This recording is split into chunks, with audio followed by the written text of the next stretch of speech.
G'day guys, doing some 2025 Eurovision reviews from the Australian perspective. I've done about 11 entries so far, so I am now going to do my 12th, which happens to be Ukraine. So Ukraine recently has a very good record. They won it recently and they've also had some very memorable entries. Last year in particular was the Mother Teresa song, which was just a beautiful song, a great mix of like some traditional sort of folky stuff with some new age rap. And they tend to do that actually, because my favourite Ukraine entry was actually from about 5 or 6 years ago. It was by I'll probably pronounce it wrong. It's been a while since I listened to it. I'm probably due to listen to it again. But it was by the Shum, OKA or OK Go or something. OKA, I think it was. And that was awesome. That was like, yeah, I'm ready to run into battle for you. This is like a pump up the troops and let's charge. So I really liked that entry. And it just grew on me the more I heard it. And most importantly, it was in native language, which I really think added to it because it just gave it even more sparkle, well, to my ears anyway. So that reminds me I should go listen to that song later today because it has been a while. Anyway, today we're listening to Ukraine's 2025 entry, which is, I'm going to pronounce it wrong, but Ziferblat, and it's called Bird of Prey. So we might be in for an English entry from them this year. But again, I don't know anything about this. Let's see what they're going to enter this year. This is Ukraine. Let's start.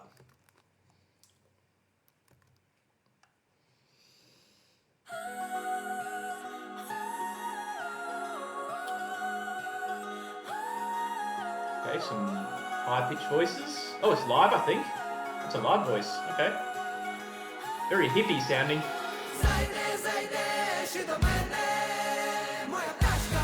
Looks like Jay from In Between Us. Now we've got a bit of a tribal chorus, sort of tribal choir. Some rock beat.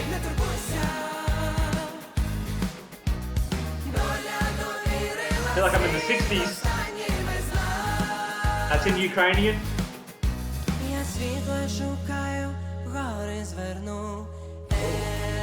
lovely voice.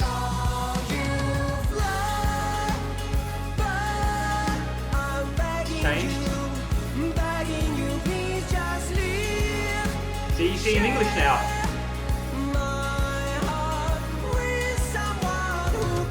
Oh, it's in English now.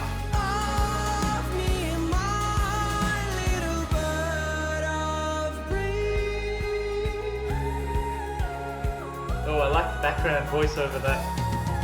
That's the bird, I guess.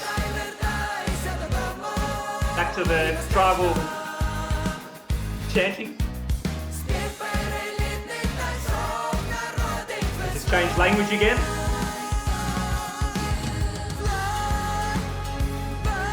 Back to this song. The English version. What an interesting song.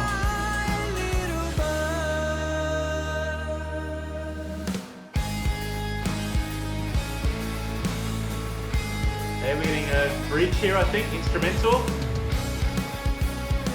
This is like 60s, hippies.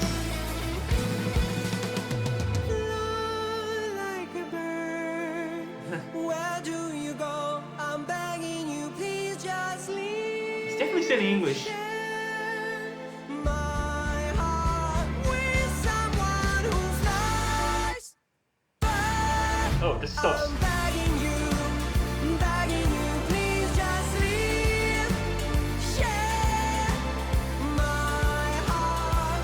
Very interesting. Stops. I'm not quite following the structure here. Oh, there's the bird. Okay, the bird ties it all together.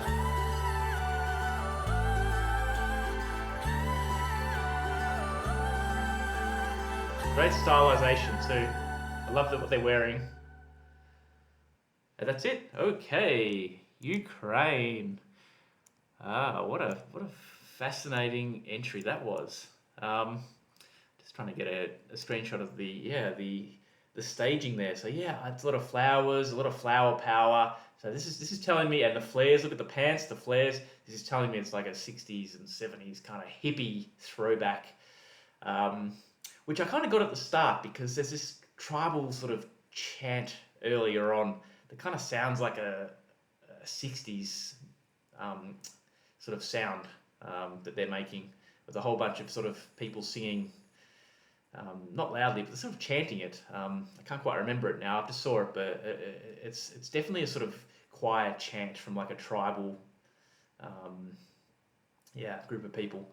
And then you've got him, and that's in a different language, assuming it's Ukrainian. And then it cuts to our lead singer here, who then sings what I assume is the chorus in English. He switches over to English. So there's almost like there's two songs here because they sound very different.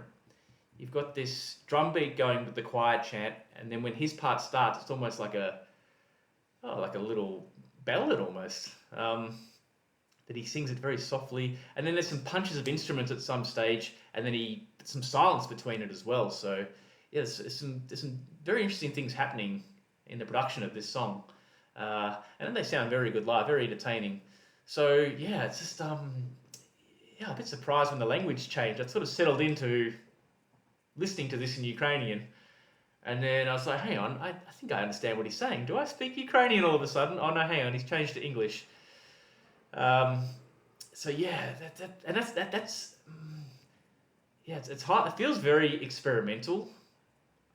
I don't know, maybe people in Ukraine maybe tell me, is this like a normal type of song, or is this sort of experimental for Eurovision? Because it does feel like there's kind of two competing songs at play here. It's almost like people are fighting over the radio dial and someone keeps changing it and the song keeps changing back and forth. You've got the tribal choir and then you've got him singing in English, and it's almost like someone's changing the station constantly, so you're flicking between two songs. But what I like is and the glue that holds this song together very subtly, and it's just so appropriate that it's the name of the song, is the Bird of Prey, which for me, how I interpret it, that lovely high voice from the female singer at the background doing this bird sort of voice. It sounds like a bird singing. I think she does it at the start, and she does it throughout, and she does it right at the end. For me, that's the glue that holds this song together and kind of allows it to work, I think. I think without that, we'd be looking at a very contrasting kind of two songs fighting for attention. I don't know if it would gel together as well, but definitely that high-pitched bird vocal at the back, it glues this together. So, yeah, I mean, this is very original for my ear. I don't think we've got anything in the competition like this so far. And the stylization on stage, they've gone to a lot of effort to make sure that they're conveying a stage presence from a different era, right down to the clothing, and the sound also fits too. So, yeah, interesting song, Ukraine. Do I think this can win? Do it can win? I mean, I just heard some other really good entries. I don't know if this is going to have the power of those entries. This is a very niche kind of audience I think this one's aiming for. Don't know if it's got as broad appeal as some of the others. But it is Ukraine and they do keep bringing good stuff. So people are enjoying what Ukraine brings to the table recently. But yeah, I think it might fall short of being a winning chance. But yeah, what an interesting song. It'd be very interesting to listen to this back again and see if I still feel like there's two competing songs in one happening here, or whether it just gels together a little bit more cohesively. But yeah, I think that'll come at a later date in a second listen. But yeah, in terms of a first impression, it's definitely memorable. I'll just the stylization alone will be something that I'll be like, oh yep, I remember this one. It's that 60s flower power hippie song with the chant and then the little bird. Anyway, these are just my brain dump of my first reaction to this. I'll probably go into some more depth maybe at a later day once I know a bit more about the song and once I've sort of digested a bit more about what it's about. But thank you, Ukraine, for another brilliant entry, and I'll now move on to the next song. Thank you, guys.